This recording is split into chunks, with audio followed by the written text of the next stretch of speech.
All right, boys. In the spirit of giving thanks, we got the GOAT, but we also have Leonard Fournette. And the Bucs get their second win in 6 days. Lots of action from the Rays this week. The man event on location on Monday night. We've got a new You Can't Fix Stupid. It's a full crew tonight. Let's do this one for Vita Vea's tooth, boys. It's go time. You better saddle up for the man event.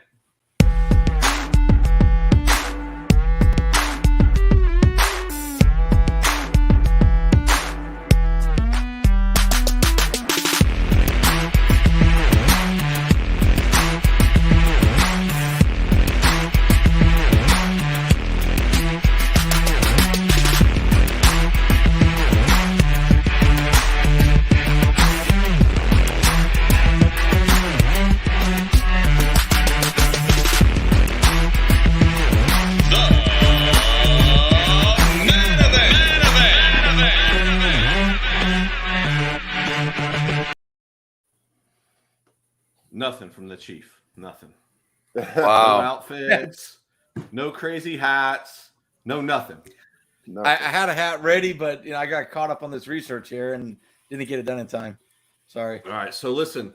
Hey, let's welcome in. We've had 2 Buccaneer victories since our last episode, by the way. Yes, we have. Yes, we have 2 Buccaneer victories. So let's welcome in some of the new folks. We've gained quite a few subscribers over the course of the last couple of weeks. We want to thank you for tuning in. If you haven't already checked us out, go check us out on Instagram, Facebook, and certainly subscribe on YouTube. That way you get all of the latest from the man event. And speaking of the latest, last Monday night, the Buccaneers defeat the New York Giants. The man event was on location. And by location, I mean we were in lot 6. not actually in Raymond James Stadium.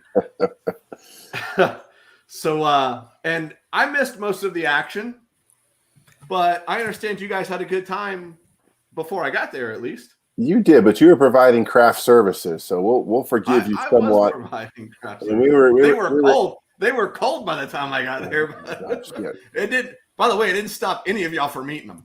Nope. We was hungry, son. No, we had a good time meeting some of you guys, interviewing you. Thank you for stopping by and talking to the Chief for TSG. I was behind the camera, so I didn't get to talk to a whole lot of fans, but that was fun, letting everybody watch the GOAT video on repeat. Again, we apologize to the fellas tailgating next to us that had to listen to that song probably, 1,200, 1,300 times? It was a lot. Yeah. It was a lot. So I heard it in my sleep that night. So we had a blast, though. Everybody that stopped by was super cool, and they had a lot of positive comments about the song.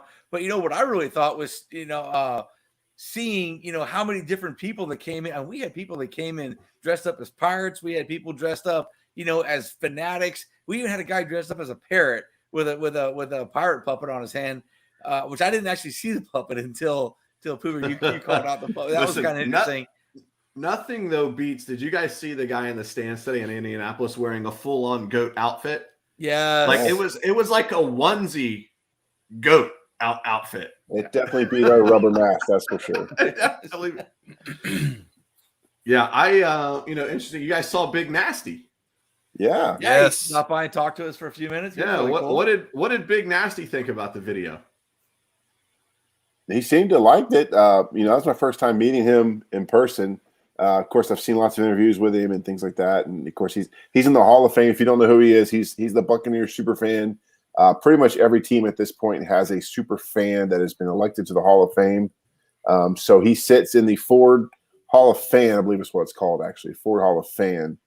But yeah, he's in there. He is the Buccaneers super fan. Wears a hard hat with the rhinoceros horn coming out the front. Mm-hmm. Big fella, huge Buccaneer fan. Just a great guy for our community as well. But that was really cool getting a chance to talk to him. Highlight from the night for me, other than the Bucs winning. You know what I found interesting, and if this happened to you guys when I wasn't there, let me know. But I feel like every time we go someplace to film on location, and people are like, "Hey, what are you doing?" And we're like, "Hey, we're from the man event." They're like, "Oh, we know you guys." Yeah, no, you don't. We're always like, "Man, you guys are straight up liars." Like, I always want to be like, "What's your favorite short?" Then, was anybody like that? Yeah, yes. TSG called him out on that. Yeah, I did call him out once. I go, I think I said, he said, oh yeah, I seen that. I seen the song. I seen it. I go, what's it called? And he just winked. He went, He's like, hey, my favorite fan though was the guy from England. This guy's that was your favorite fan. He's full on 7-footer. And I said, so he watched it, gave us some good feedback, and I said, hey man, before you leave, I need you to walk over to that guy on the camera and just tell him you are short. Hey shorty, something along those lines. And he walked over to him and he goes, hey, you are kind of short, and walked away. he was definitely taller than me. What about the guy who Gronk was his favorite player? I was gonna say, is that the guy who said Pooh Bear looked like Gronk except smaller? No, that guy was Chiefs height. No. And average sized. Yeah. Oh, was he saying it about you, Pooh? No, he was talking about you. He was saying that you look like Gronk, only smaller. Yeah. But that wasn't the tall guy. I get that. I kind of get that. I can see, like the old Gronkster. So along kind of those same lines, like the number of people that you're sitting there interviewing, and they're watching the video kind of as we're interacting and talking to them, and you're like, hey, do you recognize anybody in the video? And they're like, no. No, well, what about now? What about now? Now I flip my hat backwards. I'm like, how about now? There were so many people. The only one who did notice that was a friend of Chef Javi, who stopped by, saw us, and said, oh, man, he hadn't watched the video yet. He knew who we were. He knew that we made videos, and so he stopped and talked to us. Wow, this guy's a friend of Chef Javi, but he's never watched the video? No, he's seen other videos. He's seen the show, but he hasn't seen the We Got the GOAT video. It's brand new, man. Hot off the presses. It's hard to get around and watch this kind of stuff. It is. If you haven't seen it, go see it, because the reactions and the responses, we got a lot of people that stopped and watched the video. It's really cool to watch their natural and real live reactions too. We'll put a link to both videos in the description of this episode right now. Yeah. So what we're chatting about right now is we went on to Lot 6 for the Monday Night Football game to get fan reaction of the GOAT video that we did, and that video, some of the clips of people's reactions to it are up on our YouTube channel too. Go ahead and check that out. Hey, so TSG, the whole reason we got together for this was for the people, we wanted to give away a Tom Brady jersey. For the main event, we wanted to get a lot of new subscribers. So talk to us about what happened with the giveaway. Yeah, so we got some subscribers and met a lot of cool people. But unfortunately, we can't do the drawing for the jersey because no one actually followed all the rules. And YouTube's pretty serious about that. You actually have to put out a video with the rules. We actually put them in the description of not only the We Got the GOAT video, but also a separate video. We put the rules into there, and none of the rules were followed where it was a subscriber who commented with their favorite player. They either subscribed or they commented on a favorite player. And trust me, we want to give out this jersey, but YouTube is very strict about their rules, and they will come down on us if we give it away unfairly. So stay tuned. We're going to try and come up with something. Round 2, we're going to come up with something for you folks out there. Subscribe if you haven't. That way you'll get the notifications for the promotion that we do in the future. So we can either give out a Tom Brady jersey or something else. So Tom Brady jersey giveaway 2.0. Look out for that. Look out for 2.0. So, hey, guys, you ready to talk about the game, today's game? Sure. All right, let me ask you a question. Before we get into it here real quick, were all of the games last year this stressful? I feel like outside of Monday night, like we've played a lot of stressful games. Like a lot of them are coming down to, the end of the game. And I'm just thinking to myself, like, is it because we're the defending Super Bowl champions that we expect every game to be a blowout? And in reality, that's just not how it works out. I have to go back and look at the scores from last year, but last year, I think I was really just happy with a win. This year, my expectations were blowouts, and that's what I'm getting at. Yeah. We're not getting that. We are getting the W's though, so I am still happy at the end of the game. Yeah. So Pooh Bear, kick us off, man. What'd you see today?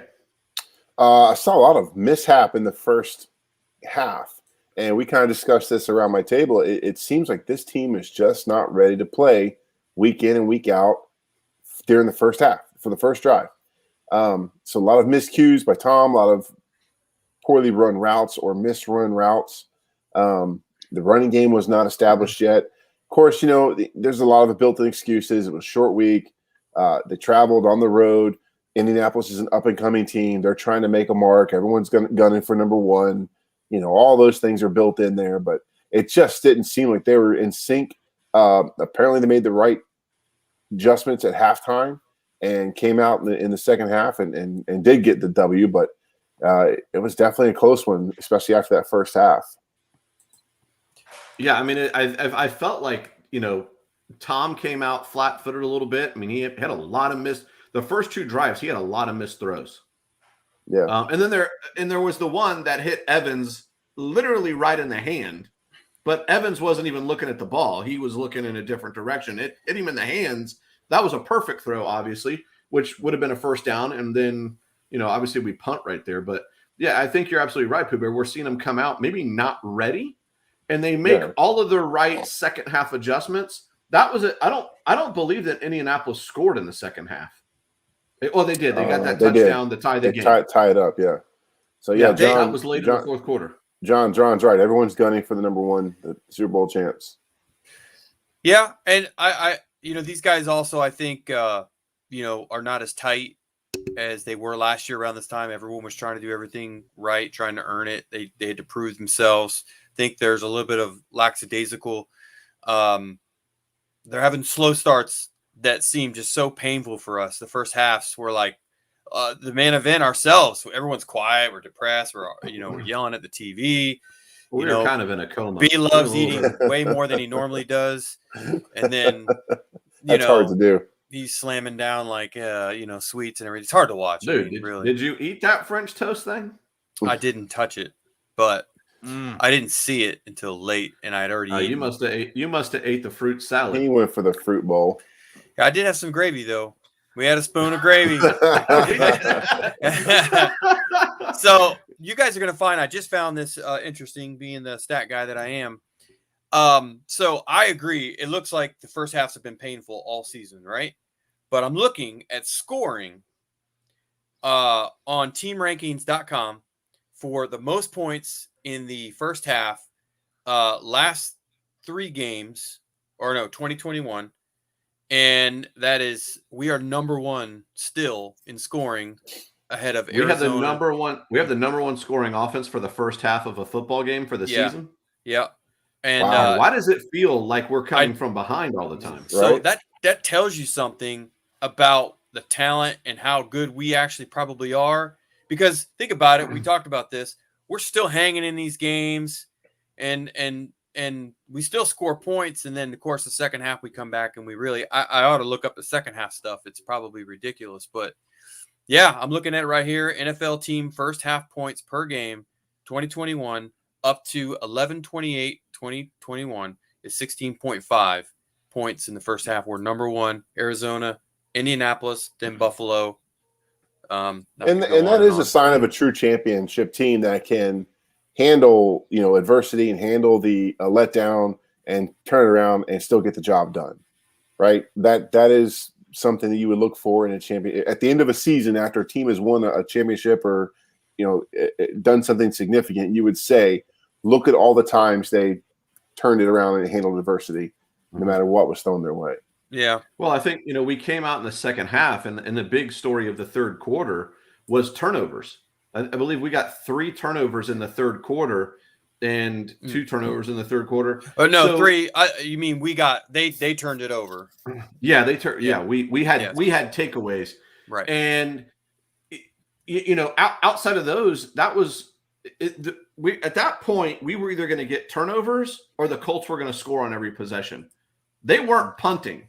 They were scoring or getting turnovers. This defense, like we were talking about this during the game today, is it lack of talent or is it a poor scheme?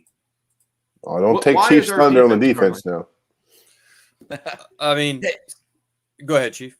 So I'm going to say something, then I'm going to back it up with some numbers here, okay? And we won the game. That's the one that really counts, okay? But we got beat.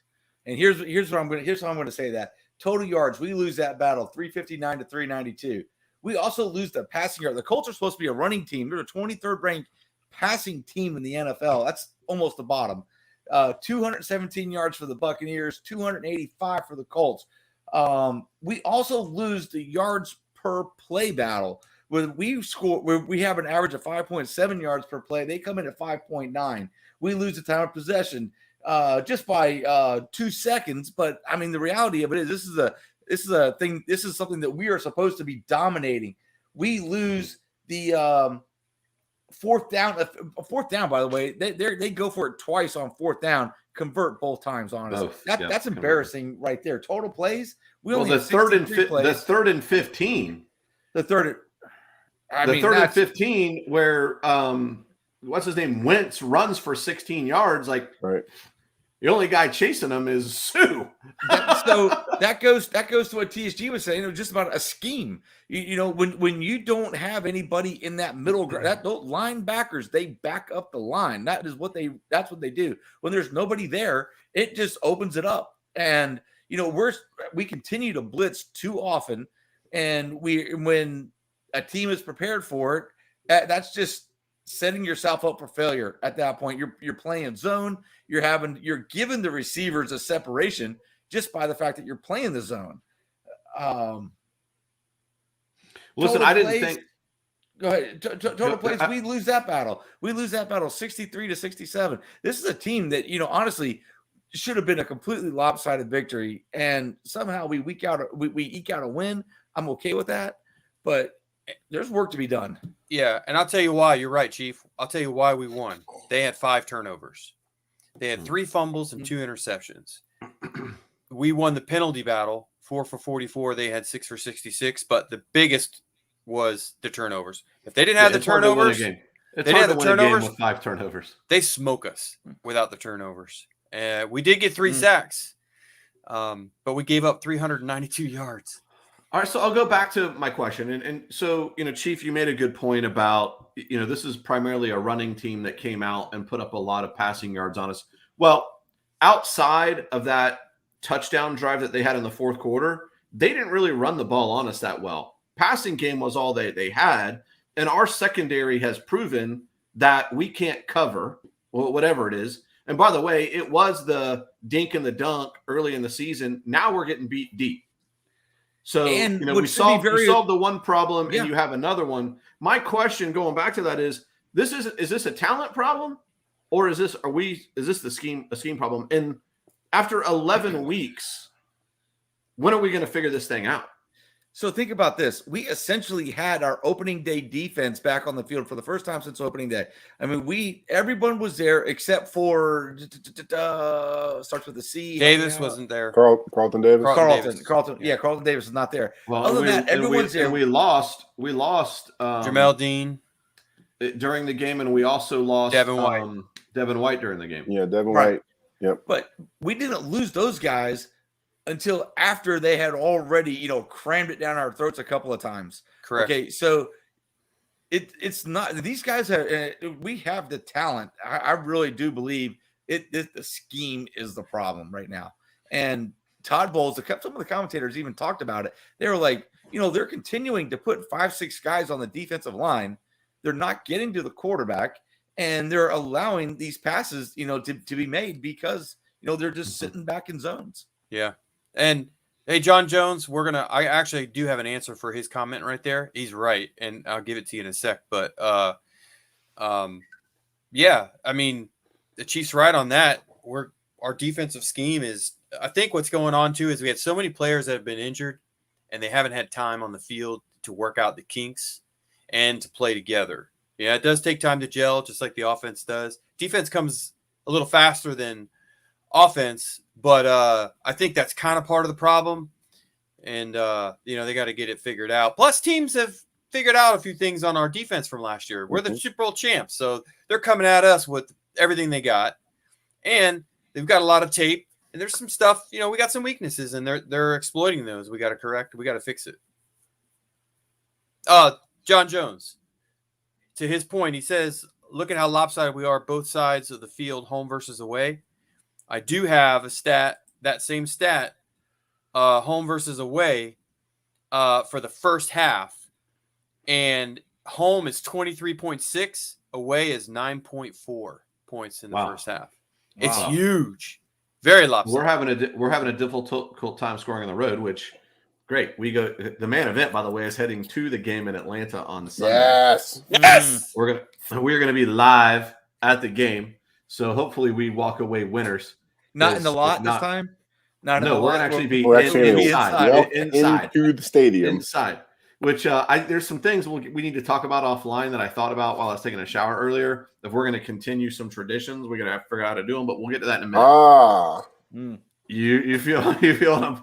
So, anyways, let me ask you guys a question. Another one. I'm going to throw some stuff at you. We talked a little bit last season about how much a difference one player makes. That one player being Tom Brady. But as the season is playing out and we're seeing a lot of guys get injured and come back, to me, I would almost tell you that having Gronk is more valuable than having Tom Brady. I wouldn't say more valuable, but I definitely see the value in having Gronk on the field. Let's put it that way. It's huge, no doubt about it. Yeah. And where I'm coming from too is like, listen, we don't have a bunch of sissies playing tight end. OJ Howard, Cameron Brate, these guys start on every other team in the NFL at tight end, but they simply weren't getting the job done when Gronk was out. Yeah. Right. And Gronk is not only catching balls, he's what is giving Tom protection in a lot of cases to be able to make some of the throws that he's able to make. He's highly effective in the passing game. But don't forget and the run game. Before this, what it was like not having a quarterback. It's like his impact is so much higher than those other tight ends who, like I said, probably start on every other team in the NFL. How about this other one? We've missed AB for a couple of weeks. Right? Now, we got 2 Pro Bowl wide receivers and some other guys that ain't bad. But for whatever reason, those guys aren't catching balls. How many TSG? How many balls did Mike Evans and Chris Godwin catch today? I'll look that up. I got that answer right here. Okay. Chris Godwin was 4 receptions for 24 yards. Mike Evans 3 for 16 yards. But I will say this: both of those guys had more than one play where they had amazing blocks downfield.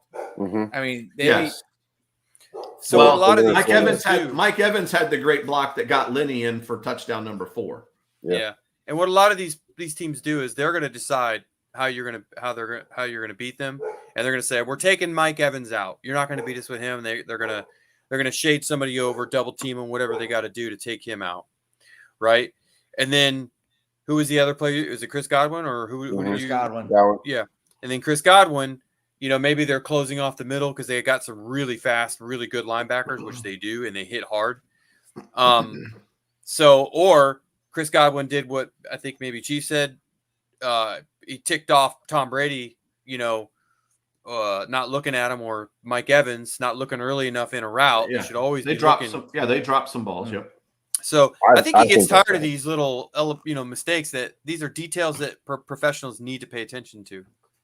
I think that's what happened. He was frustrated with both those guys for not doing their job in the first quarter or doing their job poorly. And he knew he could rely on Gronkowski and Fournette to bring the ball in, get the necessary yards to get the first downs. And so that's where he kept going because that's what he did. And we saw this a couple of weeks ago too, when Tom was throwing the ball short almost every play. Mm-hmm. Right? This was the game after Evans gets the 600 touchdown ball away, and we were kind of joking about, he was probably mad because he gave that ball away and he had to give up a Bitcoin and all that stuff to get the ball back.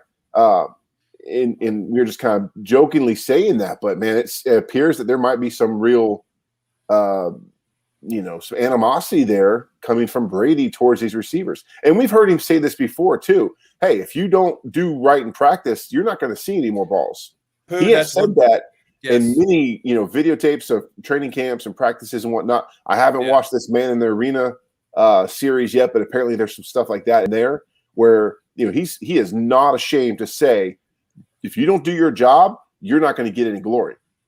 Yeah, and that stuff goes in the details outside of the game day. What kind of work you putting in? Right.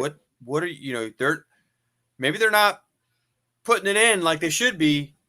Maybe they're thinking it's going to come too easy. They got such a good team. So teams are ultimately figuring out how to cover Godwin and Evans or whatever the combination. We've seen games where it was Godwin and AB with no Evans or vice versa, but teams are figuring out how to cover two of these receivers. But when we've had all three, I feel like those are the games we put up 35, 40 points. Who was the leading receiver in today's game? Gronkowski. Was it By Gronkowski? far. Gronkowski by far. Gronkowski with 123 yards. Leonard Fournette came in at third. By the way, Gronkowski's yards, I would be willing to bet that half of those yards were after the catch. After the catch, and that is something that Gronk has brought to this team. Has been, we're not playing two-hand touch. We're playing tackle football. And I'm going to tell you, there were a couple plays out there where Gronk was just saying, I'm not going to the ground. You're going to have to take me to the ground. And he broke several tackles. And I saw Leonard Fournette being strong and tough like that. We've seen Godwin and Mike Evans, fight like that as well. They're obviously not as not as big. Yeah, okay. They're not as big and as athletic. They're not as athletic. Yeah, but there is something to be said about playing with determination. It's not just enough to, you catch the ball one, and then it's up to you. What can you do while you're out, with the football in your hands? And Gronk just seems to say, I'm going for the end zone every time. Mm-hmm. So if you got creditors out there, right, and you're trying to build credit so people are going to give you money, let's say right now this season, Brady looks at these receivers, who's going to build credit with me? Who can I trust? Who's going to put in the details? Who's not going to drop the ball? Who's not going to let the ball fly up in the air and allow an interception? Who's not going to be looking away from me when I throw it to you over the middle, even though that might not be traditionally where I pass that ball to you? But a receiver's job is to always be looking at the, looking back and forth at the QB to maybe you have to bail him out. Yeah, this kind of a stuff. Good point too. It's his credit, and right now I think Godwin and mainly I think Mike Evans more than anyone has lost credibility. Who was the receiver on the interception that Tom threw? It was a deep ball, and there was a receiver that ran a post route, which we think was supposed to be an out route. Scotty Miller. Was that Scotty Miller? Yeah, He got and blocked. once the ball was in the air, Scotty was playing defense. Yeah, He knew right away there was a problem. He went for his route, and he was going to do the out, and that guy was in his path, and he stopped him basically from going anywhere. At that point, Scotty was like, he tried to move to go around him, but the ball's already in the air. He sees the guy's hands go up. All he can do is try and play defense at the last second. Well, he made up for it with the fumble recovery on the punt. Yes, he did. And by the way, as Chief was mentioning, Fournette had 100 yards. We had 144 yards rushing, by the way. We beat Indianapolis in rushing by 40 yards, Chief, something like that, 40-something yards. And Leonard had 100 of those. Yeah, Leonard had a day, man. He had a day. I don't know what Jacksonville was thinking by releasing this guy, but what better position would they be in? Right? I know they got the rookie quarterback, and he's going to make mistakes, but how much better could he be if he had a guy like Lenny? I don't know, but he had 40.6 fantasy points for me. Wow. Very happy with Leonard Fournette today. Wow. Boys, you got anything else to add to the Bucs game today? Let's get another one. Like the man says in the reaction video, let's get another one. Let's go eat some W's. Let's go to Atlanta, eat some W's. All right. So how did we do with Pick'em last week? We picked all 3 Thanksgiving Day games, and we had a couple of other picks too. Who were the winners? Who were the losers? How did we do? Oh, wow. So here we go. Here, Bears and Lions. B-Love and myself picked the Bears. Pooh Bear and TSG go with the Lions. But let's give credit to the Lions. All right. They showed up on Thanksgiving at home. They made that a very competitive, great game to watch. That was a typical Lions loss, though. It was. That's how winless teams lose, by the way. It was. But, it was good for watching after the parade on Thanksgiving morning while we're Right. still prepping some food. I still had turkeys on the grill, so that was a great game to watch.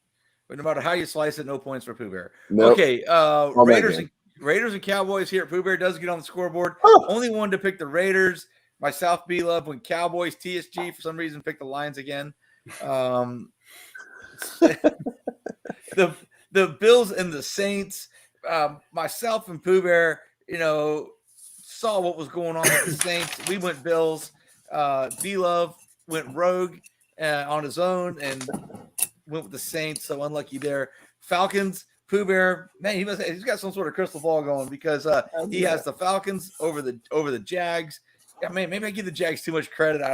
I would say I did. So did B-Love. We were wrong there. And then we picked the fifth game, which is going on right now.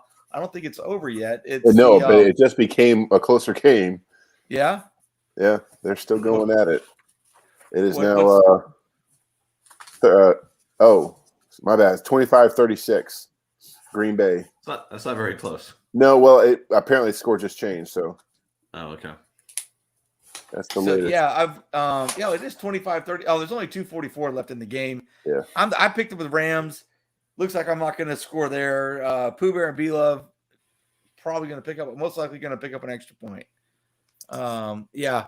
When you're not here, you get the Lions or the Jags. Look, you weren't having a lot of success with the Jags, so we gave you Lions. It didn't work out. So we're going to give you a chance to pick this week. Listen, I know that we pick on TSG a lot, but we really do love him. Let's go with his overall standings for the season. He just still hasn't been able to shake off the new guy. That's it, the new guy syndrome. Hey, we're at the end of week 12. Here are the standings as they are now. TSG is at the bottom with 12-26. Here's a hint: quit picking the Jags and Lions. In third place, you got B-Love with 21-7. Whoa, what happened? 17, 22-16, tied. So I'm only one game. I'm only one game back. You're one game back after going 2-3 this week. All right. Well, it's time to make up some ground. All right. So the first game we're picking this week: Vikings and Lions. TSG, we're going to give you an opportunity to pick somebody other than the Lions or the Jags. Of course, unless you really want to pick the Lions in this game. I'm taking the Vikings. Going Vikings. Chief, I believe I know your pick. What do you think I'm going to pick? Well, you hate the Vikings, so you're going Lions. I'm going Lions, but you know what? I honestly feel the Lions have an opportunity to win this game. We'll see. Okay. Pooh Bear? I'm there with Chief, man. I think the Lions are still coming around, but the Vikings are just playing too good. I think I'm gonna go Vikings. They're at home. Yeah, it's not. It's not Detroit. No, it's in Detroit. I just don't know how you can pick a team that hasn't won a game all season. I know that they're due.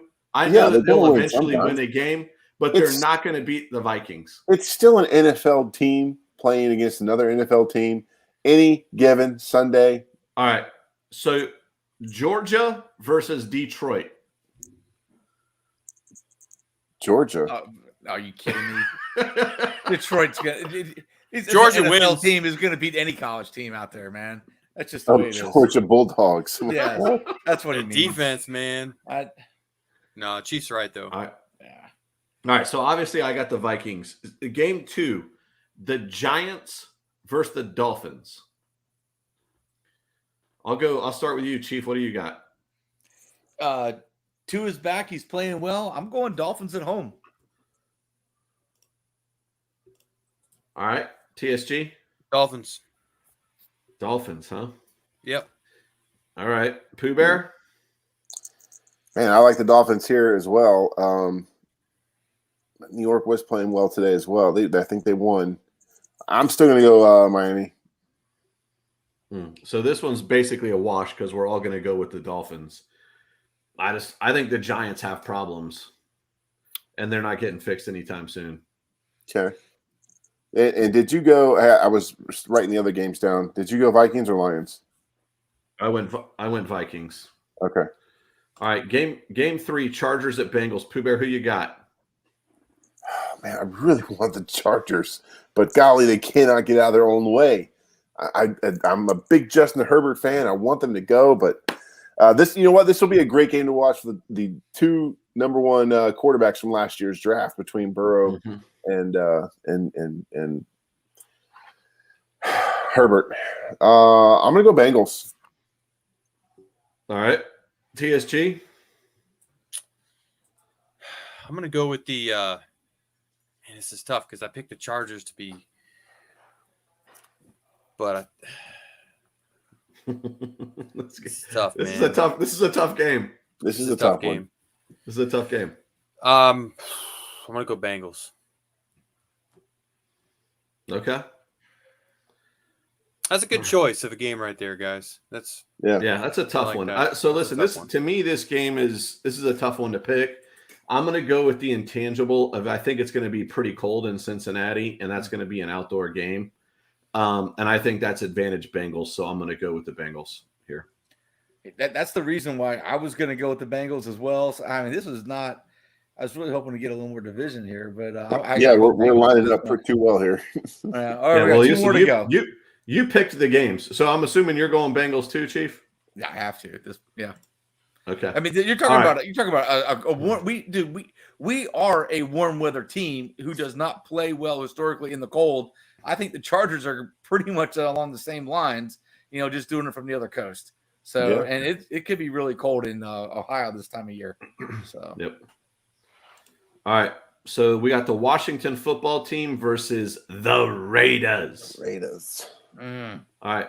I'm gonna pick first here. I'm going Washington football team. How were they on a bye today? I didn't see their score. I don't know. I think they've had some good showings. I think the Raiders are still struggling a little bit. So I'm going with Washington. Chief, who you got?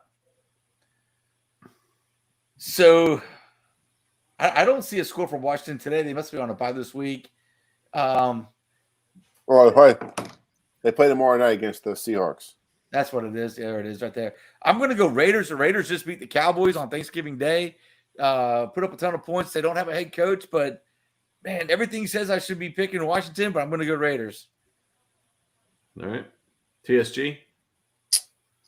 Well, the Washington football team has won 2 in a row, just so you know. And the Louisville Raiders. Don't call it a streak. Yeah. So, what did you say? Don't follow the streak? Don't call it a streak. Oh, don't call it a streak. One in a row. Is that a streak? 1 in a row. Yeah. 1 in a row. But they seem to be putting it together some there. But I'm going to go with the Washington football team. All right, Pooh Bear. I think the Raiders have this. I like the Washington football team as well as a whole. I think they're an up and coming team, but I don't think they're going to be able to beat the Derek Carr and the Raiders. All right, and the last one we got. What did you pick? I went with the Woofed. Okay. All right, and then we got the 49ers and the Seahawks. Chief, what do you got? Man, I was hoping you weren't going to call me first. This is another tough one. I'll go first. I think the 49ers have this one handedly. I don't think the Seahawks are playing very well at all. They're not. I think there's a good chance they'll lose tomorrow night to the Woofed. But they're definitely underperforming. What is the Seahawks record on the season? I'll tell you momentarily. They are 5-7 right now. 3-7 right now. Does Pete Carroll get fired? Pete Carroll. I was going to say he'd go back to USC, but I think they just found a coach today. So I don't know. That's tough to say because you got Russell Wilson, you've got DK Metcalf, you've got a pretty good team. Their defense. They've got a good team, so to miss the playoffs would be a big deal. Yeah, their defense is terrible. You've got probably the number 1 home field advantage in all of football, maybe sports. Yeah. Yeah. And they're not getting it done this season. So, which that happens. There's cycles to all this stuff. You can't be great all the time. TSG. Yeah. So On this, I'm going to go with the 49ers. I think they're playing real well. I think they figured some things out, playing tough. I think the Seahawks are done, man. They're going to have to make some real moves. Ooh. I think they're just going to keep going south this call year it and done. next year if they don't make some moves. I don't. I have a feel. I think their quarterback's ready to move on. Wow. Okay. Well, you I know what? think He's this is not good. far off. He did mention that earlier before the season that he was wanting some offensive line help. Or Weren't there wanted trade? a new Weren't team. there trade rumors involving Russell Wilson? Coming from him? He was demanding a trade Yeah. if they didn't get offensive line help. Yeah. Yeah. I think this is going to be a game. I don't know where Chief is going, but I think it's going to be one of those games where we're all thinking the same way. Chief, what do you got? So Russell Wilson has been out with injuries. He comes back today. He gets a game underneath his. He can, and he's going to play the 49ers at home. I'm going to go Seahawks. Well, okay. I'm going 49ers for all of the reasons we've already talked about. All right. Gentlemen, anything else we want to talk about in regards to the NFL? Aaron Rodgers' feet. What this guy? Why can't this guy stay out of the news?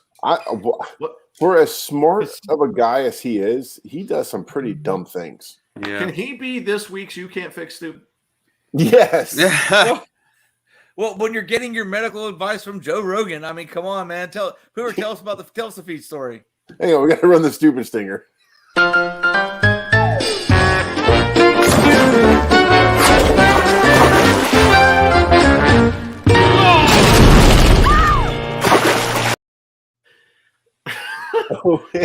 In an effort to prove that, because we had the story a couple weeks ago about how Aaron Rodgers tested positive for COVID-19, came out later he was not following the COVID protocols and that he was not fully vaccinated, but he claimed that he was fully immunized.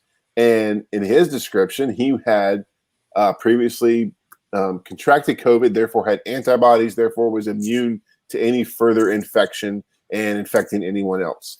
That was all of his own science. So earlier this week, he was in a Zoom style conference, press conference with some press.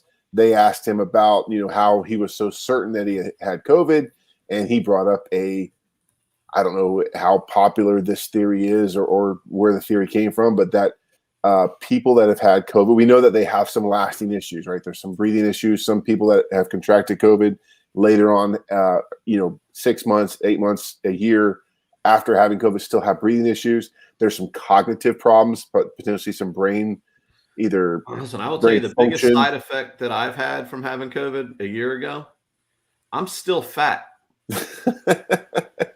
I don't think that was a side effect. I mean, but they talk about Chief. What about you? So, I looked at. I don't have COVID toes. I did. I looked up. Went to WebMD and I looked up. What is he talking about?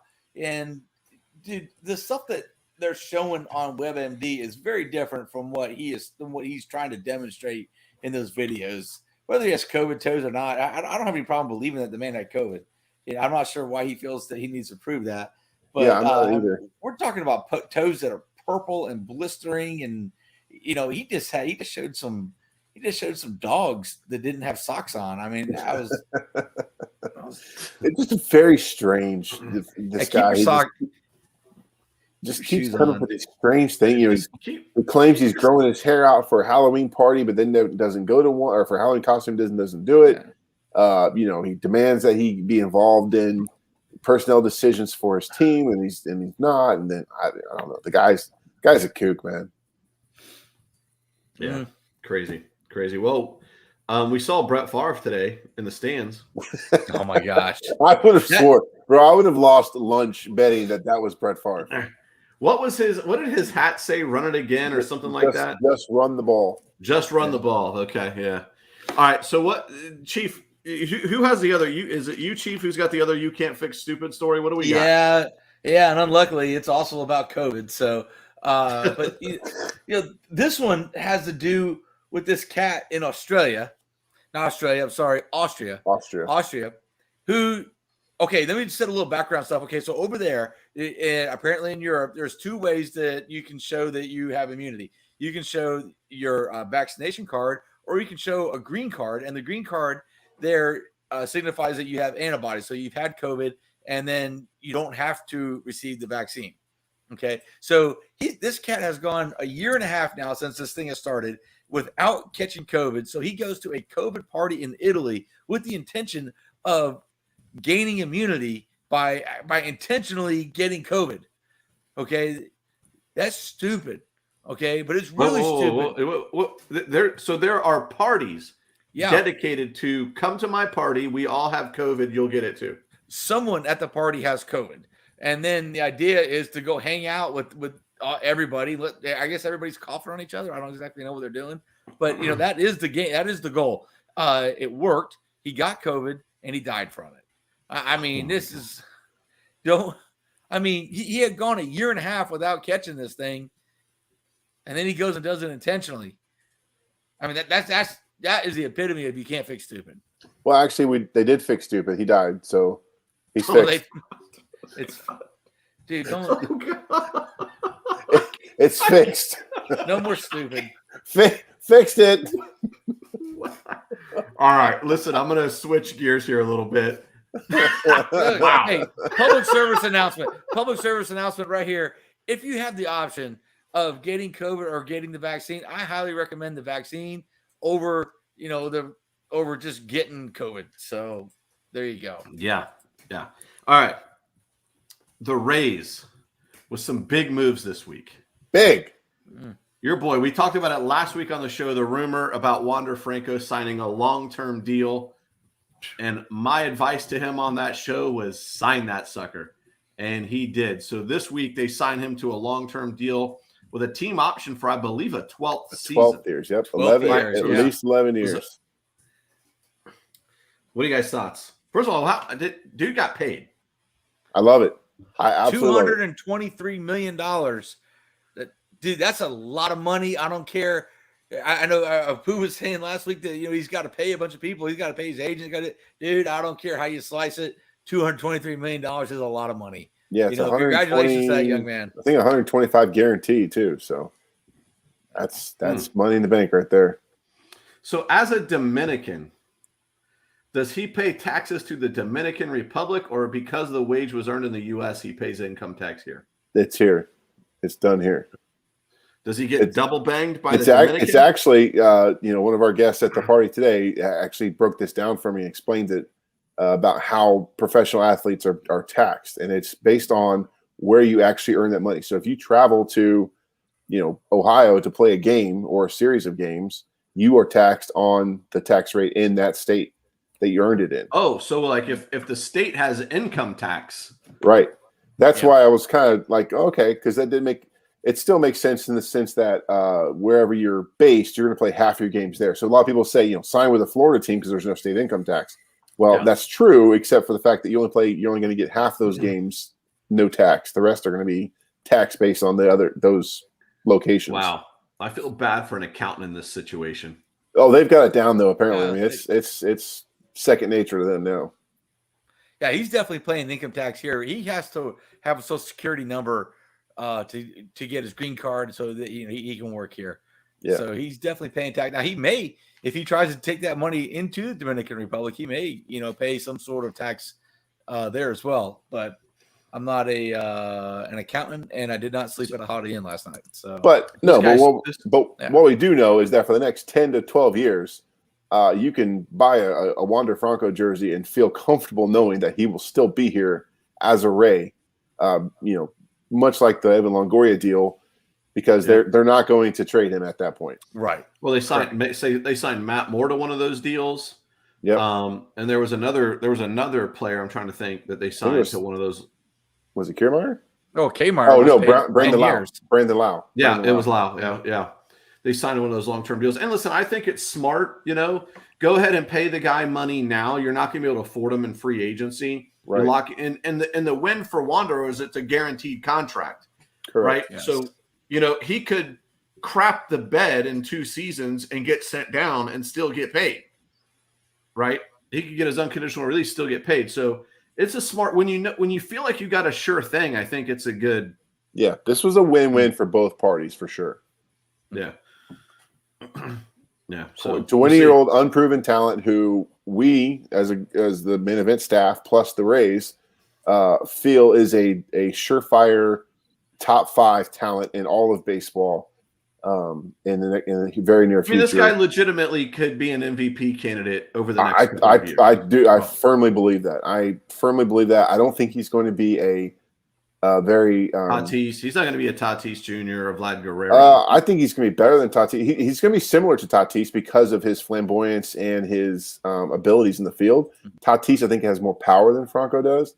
I think Franco's got the ability to hit 350, 360, which we don't see anymore. You're going to see that from both sides of the plate. He's going to be able to hit 360. Wow. He's never going to come out of the lineup because of the fact he's a switch hitter and he's not a defensive liability. He's still going to hit probably 30 home runs. I just don't think he's going to be a 50 home run guy. From your lips to God's ears, Pooh Bear. I mean, I'm reading the tea leaves. I'm looking at his stats at every level he's been at. I'm just so excited on this kid. I can't wait. I really can't. Yeah. And so let me ask you this: switching gears, like today, the Rays signed Corey Kluber, who has won the Cy Young twice. Most recently, pitched with the New York Yankees. By the way, we signed him to a 1-year deal for $8 million. Am I the only one shocked that the Rays are spending that kind of money on pitching in free agency? No, that's exactly what they need to be spending on for pitchers. Because you're not going to get a $15-20 million guy. Otherwise, we would have kept Charlie Morton at $15 million. So they're not going to 8 to 10 is probably their cap for a frontline starter, which is what they project Kluber to be. So he's got some things to work out. He's got some mechanics issues, but this is exactly where someone like him needs to be. He's towards the end of his career. He has a proven track record as being a dominant pitcher. When he was in Cleveland, he was a Cy Young favorite every year, strikeout leader every year. Back when it was just a great team for him. And so had not had as much success with New York or being out of baseball for a little bit. This is exactly where he needs to come. This is the pitcher hospital, Tampa Bay. This is where guys come and get right. And everyone in the league should be scared right now because they saw something in Kluber that nobody else saw, and he will be a dominant pitcher this season in the East. Well, I think the interesting thing about that is also this week, the Waka, who spent the season with the last 2 seasons with the Rays, he signs this week with the Red Sox for a very similar deal. Now, this guy was also a stud when he was younger. He's had some struggles. He spent some time here with the Rays. By the way, I question a little bit how they used the guy. I've been very vocal about how we use pitching because Waka came in and had a couple of starts where he only pitched. He was just the opener. Historically, the guy's a starter. He's had starts where he came in the second inning or the third inning and pitched 4 or 5 innings. He didn't have a great season, but he didn't have a bad season either here with Tampa Bay.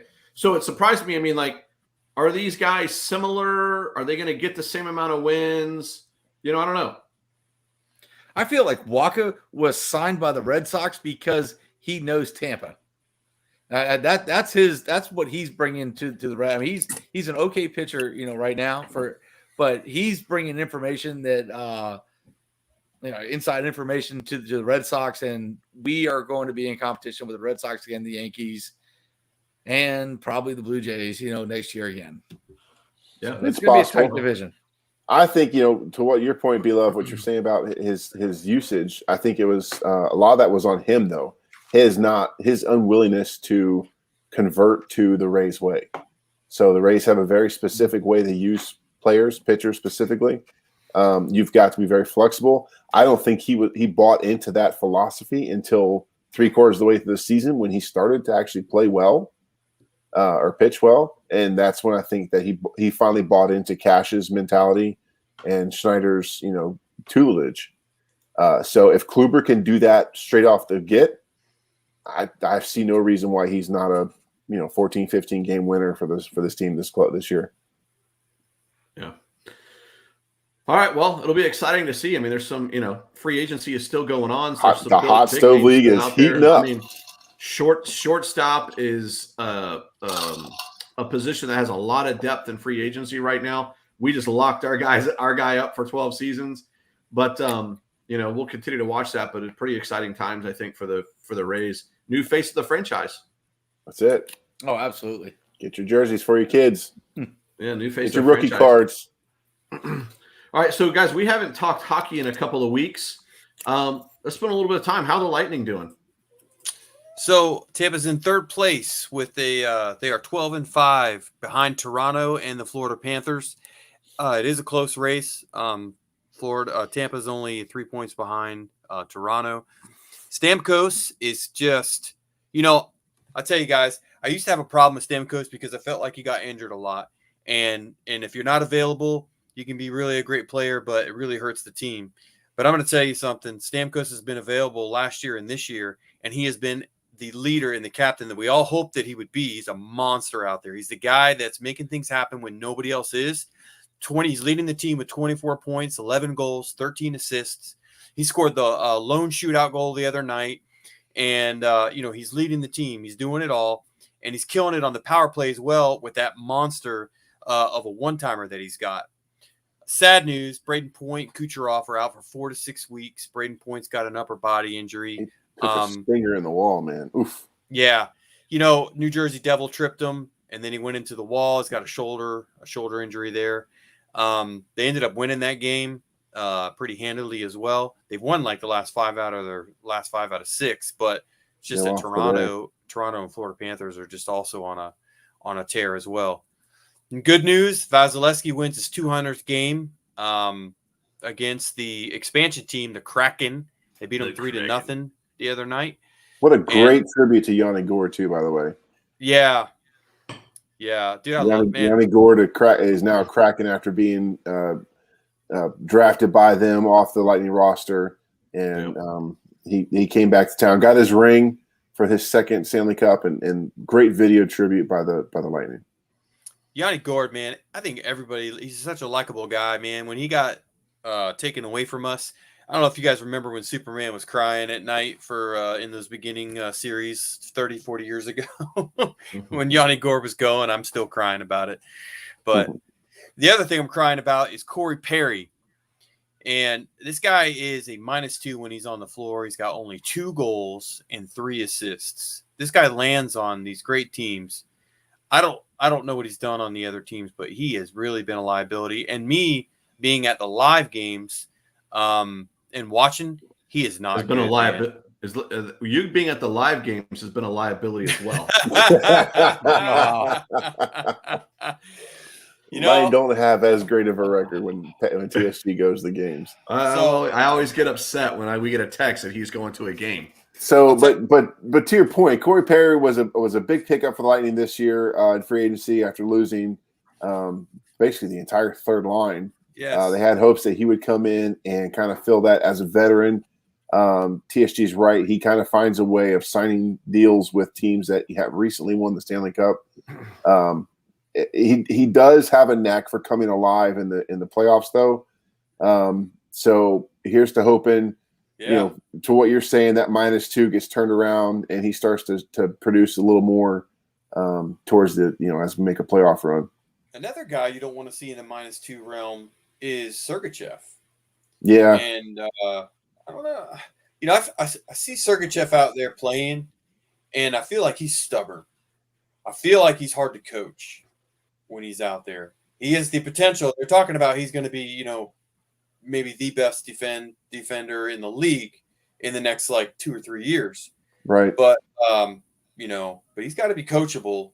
And he's doing some things that really he gets frustrated and he loses his mind a little bit. But the real problem is this right here, guys.